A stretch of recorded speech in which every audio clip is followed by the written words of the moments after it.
All right, guys, we got this. Let's go. Gun white trip sweep. Pros X go. On one. On one. Ready? Ready.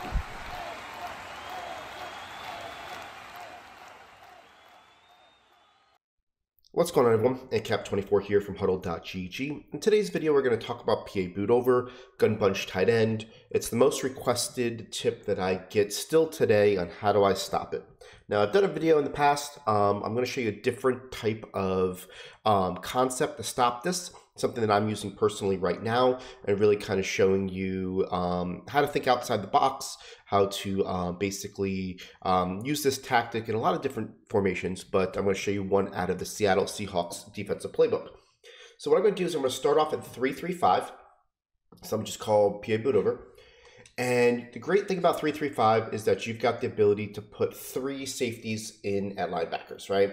A lot of people do this at the 4-6 playbook. They like to go from 3-3-5 to 3-3-5 wide. In this instance, I'm going to go from 3-3-5 to 3-3-5 Sam, okay? And what I'm going to do is I'm just going to pick Tampa 2. It doesn't matter which play I pick.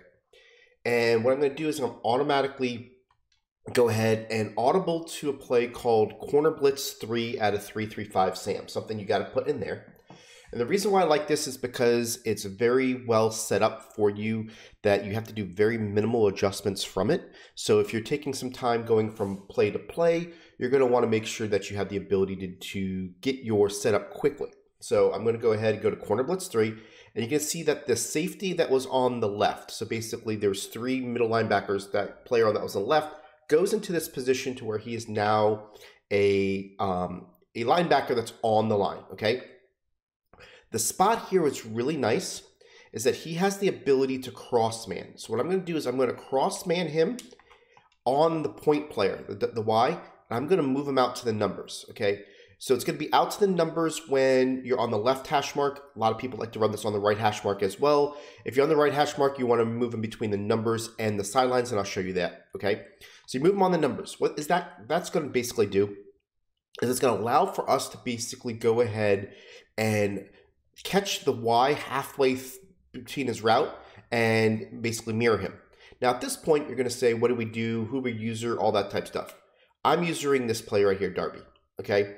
The reason why it's cover 3 corner blitz, you can see that we've got a nice match coverage everywhere. We still got a 3 rec, which does a really good job on playing the tight end for a good portion of its route, as long as they don't wait entirely a long time, and we can definitely take that out. But then what we can also do is basically take our X and we can put him on a quarterback spy. That is definitely optional. Okay, but I do like it on some instances to where we can have him drop back and then do the quarterback spy. Now, a couple of things what I like about this. The first thing you're going to see is that most people are going to put their tight end on delay fade. And what they're going to do is they're going to try to double team an outside player. Right now, the outside player is going to be this guy right here. He's the most outside player. So they're not really getting a good seal-off block over there. Now, without doing anything with Darby, what I'm just going to do is basically, put him over here. I'm just going to put him on a hard flat. Gives you the opportunity to, cover that yourself. Because your responsibility with this player is to check if the running back goes to the flat. If the running back goes to the flat, you take him. If it doesn't go to the flat, then you have a free, basically defender. Because I got the seam flats right there. He's going to cover the guy across the field. And watch just basically what happens here. I'm just going to do this. I'm going to leave my guy there. You're going to see that the B is going to get covered there. The Y is going to be covered. The X is going to be covered. It's really a nice opportunity to just shut it down, okay? Obviously, I didn't roll out. I'll roll out next time, but I just want to show you here. We're going to build on this video to kind of show you all the components and why it works so well. First thing here, you can see that this is the player that we drag over there. He's going to come across the field. He is going to take this player about midway, and then he's going to cover him. And you can see how that hole to throw that ball is very, very small. Sometimes it's even a tighter spot. Obviously, I'm doing it with a safety here. This is Collins, so he's got a little bit less of stats. But you can see that when we meet him, if you're running with the quarterback and you're a little bit over here, you're still not going to throw it, not going to throw it, not going to throw it. And you still really can't throw this ball until maybe, right here on the sidelines. But that is such a tight squeeze that people are not going to be able to live off of that, right? So that's the first option. The second option is going to be number 13 here. See, he's going to come across the field. The 3 rec kind of takes him away first.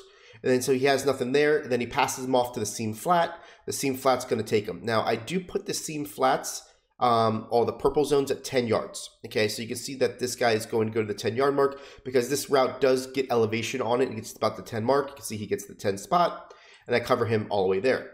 Now, the next route is going to be the tight end, right?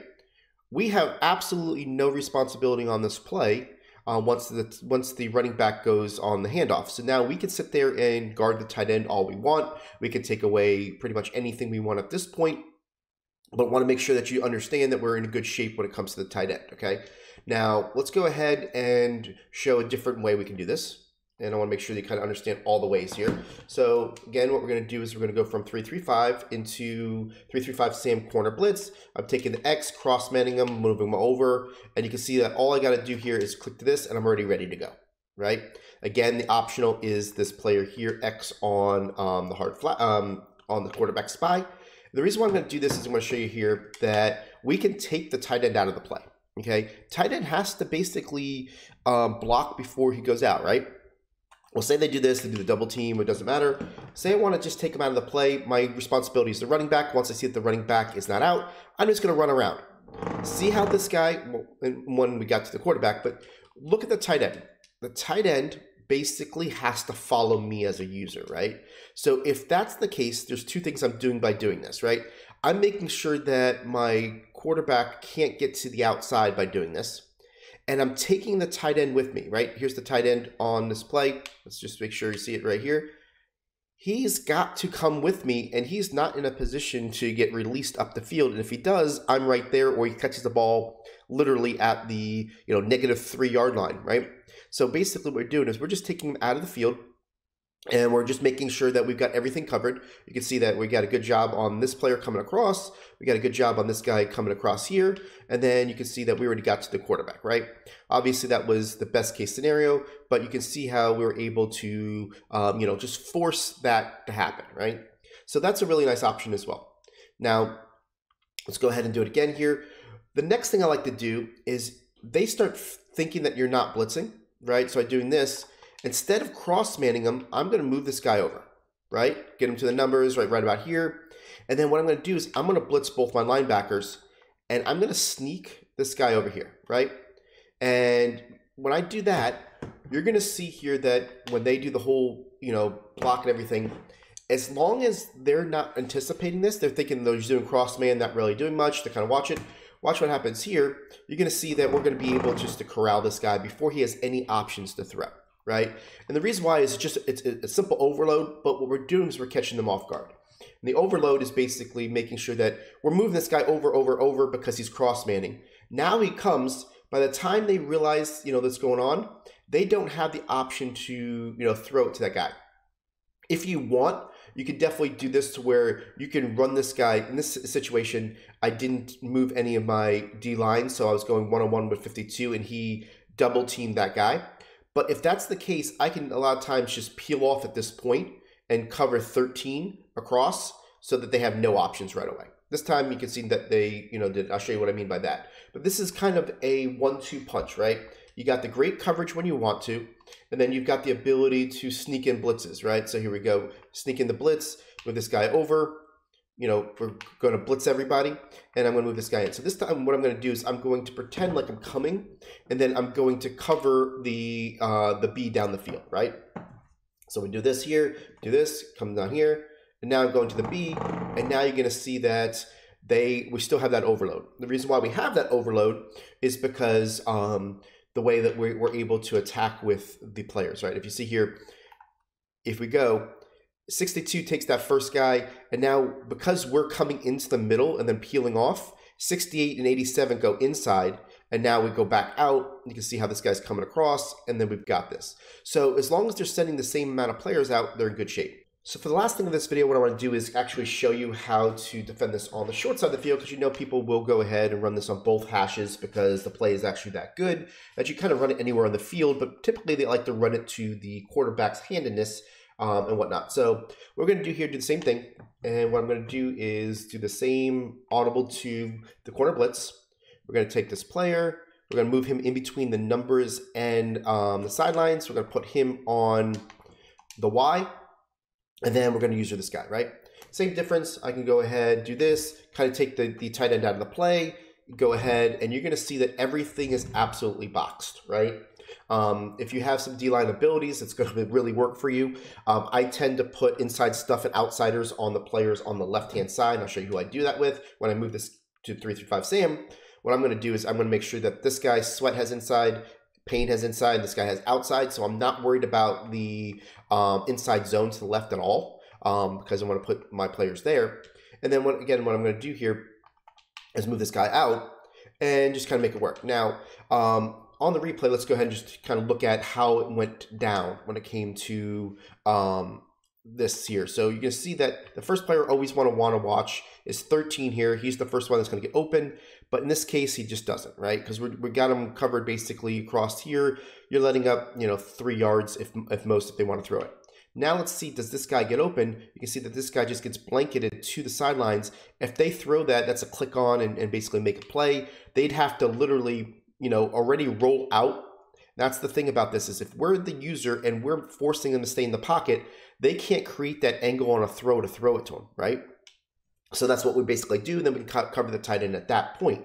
Now, the one spot that you're going to be a little weak, and I want to make sure that I discuss this because I want to make sure I give you kind of what you would do as an adjustment to their adjustment per se, right? So here is quarterback blitz. Okay, we're in the spot already. We got everything all set up. And we're taking X, putting on Y, right? The spot where we're going to be weak is when Hopkins gets his route and he makes his first cut. Because if you can see, the 3 rec is going to go to the right side. Now, you can kind of do one or two things, right? Like if you want to, you can basically put the 3 rec in a vert hook to the left. And you can see here that that's going to help you. And what the 3X not going to do is he's not going to take the B early. So you got to know that that's going to be kind of your thing. So you see this here. We'll put this A on delay fade. You can see that we're doing this. And you can see that we're going to basically be able to kind of corral at the same time. But by putting them on a hook rather than a 3 rec, what you're going to notice is that the guy is going to stay in that lane a little bit better. So you can see here that if they were trying to throw it to 10 right away, that hook is right there, right? So it kind of takes away that initial throw to him, and then there's a pass off to when if they try to throw that ball there, then what ends up happening is that our guy is there and there's really not a spot, right? And then I'm going to be able to help cover and come down and then just watch the tight end, right? So if they're throwing that ball quickly, take the 3 rec and put him into a hook curl. The reason why you wouldn't do that normally is because the 3 rec actually does a good job on the tight end. But if you're saying to yourself, I'm using the tight end, just put that guy in a 3 hook, that hook, and you're in good shape across the board because you're going to take away that initial throw, you get underneath, and you're good to go. Now, it does open up the quick dot to this player because that's what the 3 rec does. It takes that guy away. But I'm going to live on that 3-4 yards every single time if that's what they want to do, right into my user who's going to be able to hit stick them or whatever the case is. So this is why I really like this concept. I want to show you that it's not just out of 3-3-5 Sam. If I wanted to do this out of 2-4-5 or nickel double A gap, I can do this out of the same thing. You can see that this guy comes over here. I can move him over. He's going to do the same ability to cross man, and you've got this, right? So the possibilities are kind of endless for you as far as what you do, and I can kind of just run it this way, and you can see I like Sam the best because I just feel like it's got the best setup for me already. But you can see here that we've got that ability to kind of, just corral the players. So use this if you're having some trouble with bunch tight end. What I also like about 3-3-5 Sam is the fact that you've got the ability that this is already set up to where the left side of the field, you're not at a detriment. Like if when you do this, you're taking 2 blitzers, right? This guy's a blitzer. You're making him a cross man and this blitzer. So you're basically your setup's all the way it's supposed to be, right? So, it's just a really nice opportunity. This guy's playing a deep third from an inside position, which kind of helps, from that crosser as well, and kind of make this all work. So hopefully this will help you. If it does, make sure you go ahead and hit that like button and that subscribe button. It really helps build our channel. We appreciate you guys, and we'll catch you on tomorrow's video.